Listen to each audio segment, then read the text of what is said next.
요거 지금 절차 드린 게 있죠, 그죠? 요거는 가지고 계시면서 수시로 한번 보시면 정비사배 절차는 정말로 중요하거든요. 왜냐하면 그 절차별로 물건이 움직이기 때문에 그렇습니다. 그래서 관심을 좀 가져주시면 좋을 것 같고, 아니면 이제 저는 이렇게도 이야기를 하거든요. 정비사업, 그러니까 재개발 재건축 강의를, 재개발 재건축만 이제 모아가지고 강의를 할 때가 있는데, 보통 그게 한 24시간 정도 강의를 합니다. 하는데, 오늘하고 어제 이틀 사이에 웬만한 거는 제가 다 전달을 해드린 것 같거든요. 해드렸는데 뭐는 뺐냐면, 주로 이제 그 재개발 건축 강의를 할 때 공인중개사분들 대상으로 해서 강의를 합니다. 그러면 중개할 때 이제 물건을 중개할 때 해서는 안 되는 물건, 그 다음에 중개할 때 주의해야 될 사항, 이런 것들은 제가 따로 여기 이제 플러스해서 말씀을 드리는데, 여기는 공인중개사분들을 대상으로 하는 게 아니라서 그거는 뺐습니다. 그거는 뺐는데, 정비법과 관련된 특징적인 것들, 그리고 일반인들이 모르는 내용들, 뭐 이런 것들은 웬만한 거는 제가 말씀을 드리지 않았느냐, 이렇게 이제 생각을 합니다. 생각을 하는데, 어떤 분이든지요, 제일 중요한 거는 일반 투자자도 그렇고, 또 중개사도 그렇고 누구든지 정비사업의 절차는 시험용은 아닙니다. 시험은 아닌데, 여러분 시험 치지는 않잖아요, 그죠? 시험은 아닌데 요 절차를 알고서 움직이는 분하고 모르고서 움직이는 건 다르다는 얘기죠. 예를 들어서 이럴 수 있잖아요, 그죠? 여러분이 경매로 물건을 보려고 하거든요. 근데 거기가 그 물건이 얼마에 나왔는데 지금 어디에 단계에 있냐면 요 단계에 있더라고요. 그죠? 그럴 수 있죠.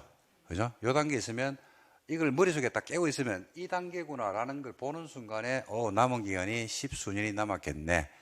가격은 지금 가격이 적절하네 안 하네 하는 등등을 판단할 수 있겠죠. 그러니까 물건에 대한 분석은 우리가 어제 많이 했습니다. 토지가 어떻게 되고 뭐가 어떻게 되고 했는데, 오늘 이제 절차에 있어 가지고 비례율도 했고요. 이제 그런 것들에 대한 정보를 우리가 가지고 이제 보면 된다는 얘기죠. 또 이럴 수도 있죠. 조합이 설립된 이후의 물건이더라, 이렇게 볼 수도 있잖아요, 그죠? 그러면 남은 기한이 10년 안으로 남아 있겠네, 뭐 등등. 그리고 또 현장에 가보니까 조합이 이제 구성은 되어 있는데 비대위가 이것어가지고 온 벽면에 보니까 빨간 글씨로 조합장을 탄핵하는 내용들이 막 벽면에 붙어 있고 막 싸우고 난리가 났어. 분위기가 별로 안 좋아. 그래가지고 동네에 이제 슈퍼에 가가지고 음료수 하나 사 먹으면서 뭐 물어보는 거죠. 분위기 어때요? 이래 물어보죠. 그러면 뭐 그 음료수 사 먹는데 그 주인이, 와, 여기는 개판 5분 전이 아니고요, 개판 5분 후입니다, 이렇게 얘기할 수도 있잖아요. 그런 등등 이야기를 듣는다고. 그러면 이제 그 물건에 대한 가치를, 그러니까 감정평가한 가치가 전부 다는 아니잖아요. 우리가 이제 들어보니까 이제 감정평가, 지금은 우리가 경매 물건이라는 걸 볼 때 여러분들이 사례집을 봅니다만은 그거는 감정이 끝난 물건을 보는 거고, 감정이 언제 끝냈냐면 지금으로부터 과거에 끝낸 물건이거든요. 그럼 우리는 지금 뭘 보는 겁니까? 과거를 보는 겁니까? 미래를 보는 겁니까? 미래를 보시는 거 아니겠습니까? 그죠? 그러다 보니까 이제 그런 것들에 대한 평가를 현장 분위기라든지 등등을 가지고 우리가 알 수 있는 겁니다. 그리고 이제 그 근처에 가니까 중개사 사무실이 있더라, 라고 하면 사무실에 이제 들어가 보는 거죠. 들어가 보고 재개발이더라 그러면 물어볼 수 있잖아요. 그죠? 이거 여기 비료율 얼마입니까? 이렇게 물어볼 수 있죠. 그럼 비료율이 120%입니다 라고 이야기할 거라고. 그죠? 요 단계에서 알았잖아. 곧 뭐 할 일밖에 없다. 조합 설립 단계에서는 비례를 올려주잖아요. 뭐 할 일밖에 없다, 떨어질 일밖에 없겠네. 그러면 그냥 내 마음속으로 들을 때는 예를 들어서 권리가액이 3억이다 라고 하면 비율이 120%니까 3억 6천 이렇게 계산하면 안 되고, 뭐 한 3억 한 1, 2천 되겠네, 이렇게 대충 이제 어바웃으로 계산을 하면, 보수로 계산하면 물건의 가치를 가지고 투자 가치를 높일 수가 있지 않느냐, 이제 요걸 말씀드립니다. 그러려 그러면 이런 절차를 아셔야 됩니다. 절차를 머릿속에 깨고 있으면 상당히 도움이 됩니다. 저는 이제 강의를 하다 보니까 자연스럽게 이게 머릿속에 들어와 있는데, 여러분들도 이게 절차를 갖다 아는 게 상당히 어려운 건 아니기 때문에 조금씩 정리를 하면 되지 않을까 싶습니다. 자, 이번 시간에는요, 감정에 대해서 감정을 잘 받는 거하고, 그 다음에 두 번째는 조합원의 지위 양도입니다. 조합원의 지위를 양도할 때, 원래 조합원의 지위 양도는 자유가 원칙이거든요. 근데 투기 과열 지구가 지정이 되면 재건축은 조합 설립 인가 이후부터 양도가 안 돼요. 재개발은 관리 처분계획 인가가 나고 나면 그 이후에는 조합원의 지위를 양도할 수가 없습니다. 그런데 예외적으로 양도가 가능한 사유가 있어요, 없어요? 있죠. 예외적으로 어떤 사유가 있을 때 양도가 가능하냐, 이제 그 부분을 조금 이따가 볼 건데, 단도직입적으로 먼저 말씀드리면 경매를 받으면 조합원의 지위를 양도할 수가 있어요. 근데 경매가 무조건 되는 게 아니고 금융기관이 경매를 넣어야 돼요. 금융기관이 넣은 경매 물건을 양도를 받으면 투기가열지구라 하더라도 조합원의 지위를 승계받을 수가 있습니다. 그래서 투기가열지구가 지금 여러분들 우리 안양도 투기가열지구였고 지금 해제됐죠. 그죠? 근데 강남권 아직까지 투기가열지구가 있거든요. 그게 지금 조합원 지위 거래가 예외적 사유가 없으면 못 합니다. 근데 어떤 물건은 되냐면 경매는 된다니까요. 그게 진주 아파트가 지금 투기가열지구에 있잖아요. 그죠? 근데 경매로 일반적으로 사가지고는 조합원 지위 양도 못 받습니다. 그거는. 그죠? 근데 뭐는 가능하더라? 경매는 되거든요. 그래서 그런 물건들은 경매에 나왔다라고 하면 지위 양도가 안 되는 물건이 나왔는데 경매로 받으면 되기 때문에 감정가보다도 훨씬 높은 금액의 거래가 이루어질 수가 있지 않겠습니까? 그죠? 그런 것들. 그래서 경매이기 때문에 조합원의 지위 양도도 더불어서 마무리를 좀 해드릴까 합니다. 그래서 먼저 감정부터 먼저 한번 볼게요. 어떤 게 감정이 잘 나오는지 있는데 여러분 교재에 잘 설명이 되어 있습니다. 83페이지 한번 보실래요? 83페이지.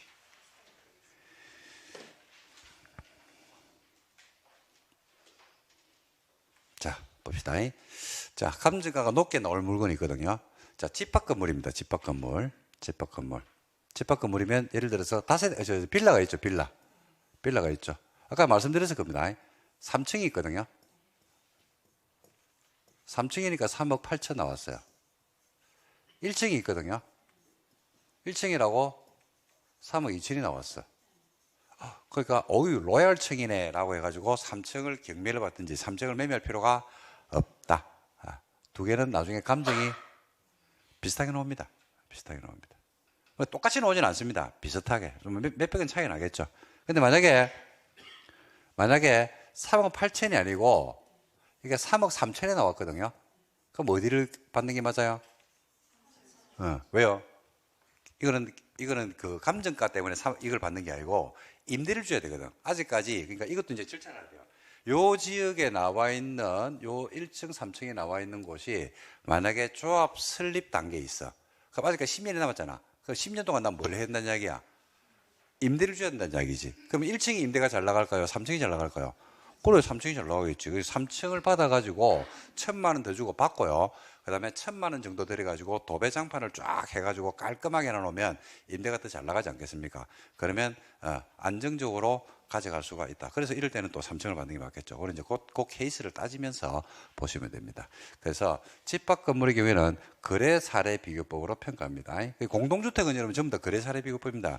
거래 사례를 비교하는데 아까 동일한 평수를 본다고 했습니까? 그 다세대나 연립이나 아파트가 가지고 있는 대지 지분을 본다고 했습니까? 지분입니다. 거래 사례는 비교를 뭐 하냐면 지분으로 비교합니다. 평수로 비교한다고 굉장히 많이 알고 있어요. 밖에 나가면 아닙니다. 지분으로 봅니다. 지분. 그래서 빌라의 경우에 1, 4층까지 감정평가 금액에 큰 차이가 없다. 제일 저렴한 층이나 꼭대기층을 사도 무방은 한데 여기에 이제 교재에는 쓰이지 않는 부분을 말씀드리면 임대차를 갖다 해서 예를 들어서 정비기간이 많이 남아있더라. 그래서 임대차를 줘야 된다라고 한다 그러면 조금 비싸더라도 터무니없이 비싸게 줄 필요는 없겠죠. 조금 비싸더라도 로얄층을 사는 게 임대를 주기가 편하다. 그리고 거래 사례 비교했을 때 그 거래 사례는 그죠? 공동주택의 전용 면적의 평수, 그죠? 분양 평수를 말하는 게 아니고 지분 평수를 이야기한다. 이렇게 여러분들이 이해를 하시면 됩니다. 그 다음에 당연한 거죠. 연면적이 커요. 연면적이 크면 감정평가 금액이 많이 나옵니다. 연면적이 크면 되겠죠. 그리고 연면적이 동일하거든요. 여러분. 연면적이 둘 다 동일해요. 동일하면 소유자가 여기에 리모델링을 하든지 각종 비용을 투입했습니다. 그거 감정할 때 고려할까요? 안 할까요? 네? 합니다. 합니다. 근데 내가 이제 리모델링 하면서 3천만 원 했다고 3천만 원을 인정해 주진 않겠죠.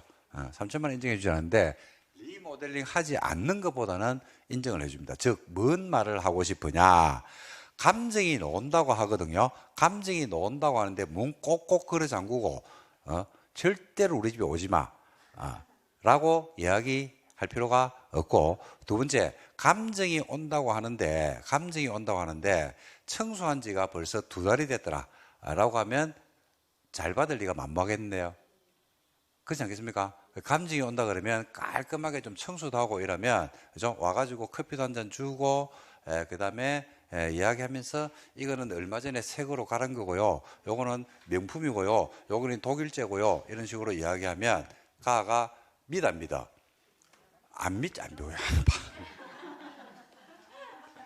안 믿는데 정성적인 평가는 사람의 마음을 움직이거든요. 아, 이 사람이 10원이라도 더 받으려고 노력하구나 라고 하니까 3자 쓸 걸 5자로 쓸 수도 있지 않느냐 이거지. 그렇지 않겠습니까? 그래서 이제 깨끗하게 청소하고 이러면 그런 것들도 일부 반영이 된다. 근데 그거는 책이 없어요. 책이 없는데 사람이니까. 아, 내가 물어봤다니까. 제가 물어봤어요. 제가 정비사업 때문에 이거 이제 강의를 하면서 정비사업을 좀 전문적으로 저도 하고 싶어가지고 따로 교육을 제가 받았거든요. 그때 변호사들하고 감정평가사들하고 같이 교육을 받았어요. 그러면서 이제 친분 관계가 생겨가지고 그 모임을 하는데 그 이후에 제가 이 강의를 하니까 물어봤어요.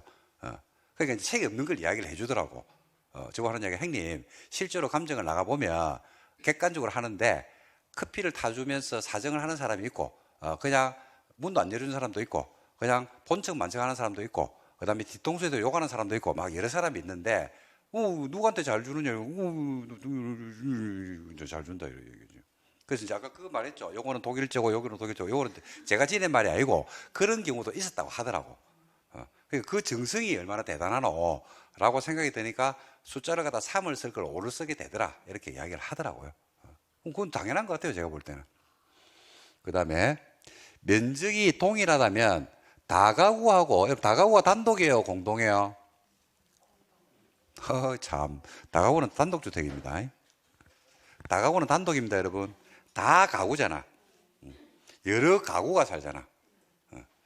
다가구는 단독입니다. 여러분, 주택의 종류는요, 단독과 공동이 있는데, 단독주택 안에는 협의의 단독이 있어요. 협의의 단독은 뭐냐면, 주택부 분류입니다. 협의의 단독주택은 한옥이라든지 단층 슬라브 주택, 2층 양옥집, 이런 것들을 협의의 단독이라고 불러요. 그 다음에 뭐가 단독이냐면요, 다가구주택이 단독이에요. 다가구주택.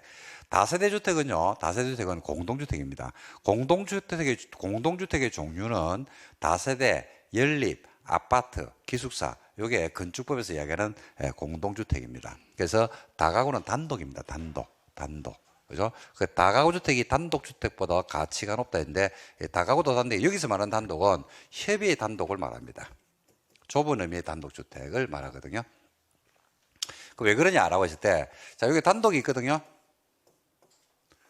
다가구가 있습니다. 2층짜리. 왜 높으냐? 여기에 들어있는 물건들이 많죠. 여기는 화장실도 한 개인데, 여기는 화장실도 뭐 서너 개 될 거고, 문고리도 많을 거고, 변기도 많을 거고. 그렇지 않겠습니까? 그죠? 그러니까, 야가 감정은 더 잘 나옵니다. 자, 논에 담장, 계단, 보일러, 뭐 등등 별개로 감정을 하게 되면 다가구가 보일러실도 많을 거고, 그죠? 등등 있으니까 감정이 많이 놓이겠죠. 그 다음에 도로변의 물건이 안쪽 골목길에 있는 물건보다 가치가 높다 이랬는데, 자, 이것도 일률적으로 평가하면 안 되는데요. 자, 요것도 한번, 요 부분을 보고 설명을 드릴게요. 도로변의 물건이 감정가가 높게 나오는 것은 누구든지 이제 인지가 되죠. 그죠? 그러나 도로에서 안쪽 세 번째, 다섯 번째 물건이면 감정평가 금액의 차이가 미비하다. 따라서 투자할 때 도로 안쪽의 부동산이라면 도로의 접근성은 크게 따지지 않는 것이 좋다. 이 말이 무슨 말이냐? 자, 볼게요. 요거는 그림을 한번 그려볼게요. 지워야 되겠죠? 도로가 있습니다. 근데 여기서 말하는 도로는 뭐 우리가 차가 다니는 그런 도로라고 보기는 좀 그렇고요. 차가 한 대가 기어 다닐 수 있는 그런 동네에 있는 도로. 그리고 여기 이제 골목이 있죠. 골목은 차는 못 들어갑니다. 차는 못 들어가고 사람이 그냥 왔다 갔다 하든지 자전거가 왔다 갔다 할 수 있는 그 정도 도로. 그 여기에 주택이 있어요. 세 개가 있단 말입니다. 평수가 다 똑같아요. 그러면 1번, 2번, 3번이 있다고 할게요. 1번, 2번, 3번. 있다고 하면 당연히 몇 번이 많이 나옵니까? 1번이 많이 나오는 거는 뭐 의문의 여지가 없죠. 당연히 많이 나와야 되고. 문제는 2번하고 3번이에요. 2번하고 3번이 경매에 나왔다. 아니면 얘들이 매매를 한다. 평수가 똑같다는 가정하에서 할 때, 그죠? 여러분이 볼 때는 어느 게 더 많이 나올 것 같아요? 2번하고 3번이면. 네?